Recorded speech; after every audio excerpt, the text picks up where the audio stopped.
मी आज प्रजासत्ताक दिनी शपथ घेतो की कुष्ठरोगाचे संशयित लक्षण असलेल्या व्यक्तीला जवळच्या आरोग्य केंद्रामध्ये जाण्यासाठी प्रेरित करीन.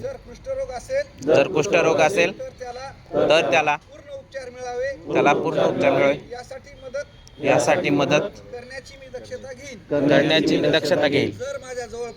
जर माझ्या जवळपास माझ्या मित्रांमध्ये शेजारी आणि समाजामध्ये कोणी कुष्ठरोगी असेल तर मी त्याच्यासोबत बसणे, खाणे, फिरणे याबाबत कुठल्याही प्रकारचा भेदभाव करणार नाही.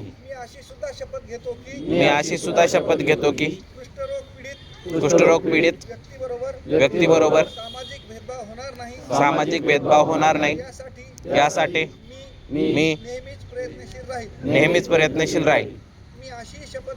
मी अशी शपथ घेतो की राष्ट्रपिता महात्मा गांधी यांच्या कुष्ठरोगमुक्त भारत हे स्वप्न पूर्ण करण्यासाठी मी प्रयत्नशील राहील. जय